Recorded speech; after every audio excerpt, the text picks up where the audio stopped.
नमस्कार विद्यार्थी मित्रांनो, मागच्या व्हिडिओमध्ये आपण भिन्नछेद अपूर्णांकाची वजाबाकी ही समछेद करून कशी करायची हे शिकलो।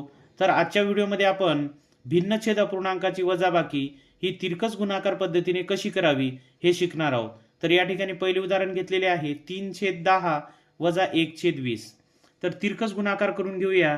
त्यासाठी पहिल्या अपूर्णांकाचा अंश गुणिले दुसऱ्या अपूर्णांकाचा छेद वजा दुसऱ्या अपूर्णांकाचा अंश गुणिले पहिल्या अपूर्णांकाचा छेद असा तिरकस गुणाकार करावा आणि छेदामध्ये दोन्ही अपूर्णांकाचा गुणाकार 10 गुणिले 20।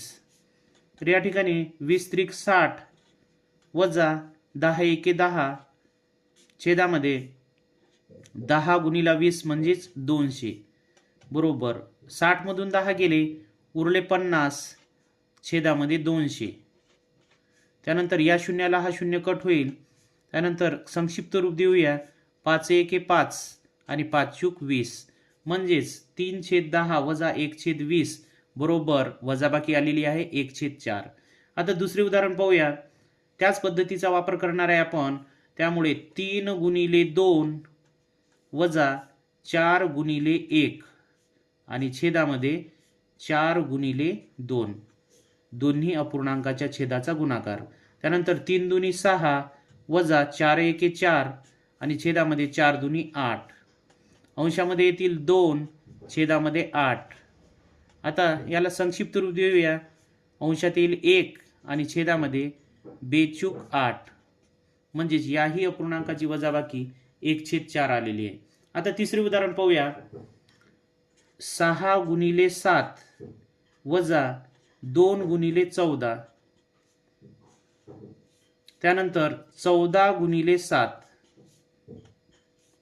साइन 7 42 वजा 14 दुनी 28 आणि छेदामध्ये येईल 14 7 98।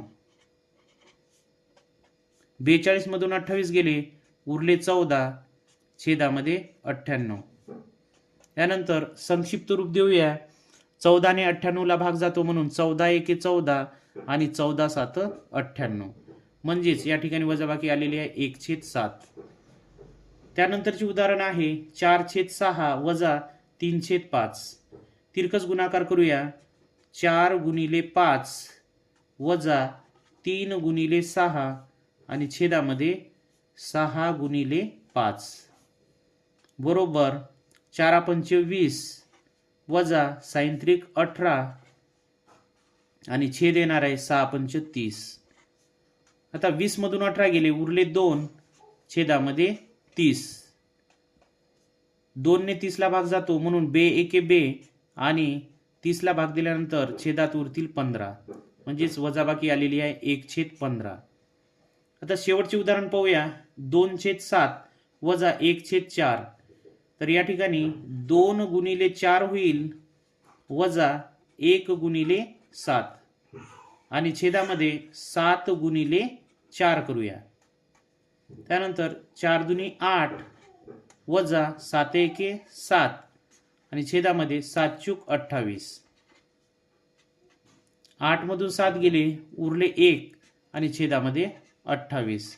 अशा प्रकारे 2/7 वजा 1/4 या भिन्नछेद अपूर्णांकाची वजाबाकी आलेली आहे 1/28।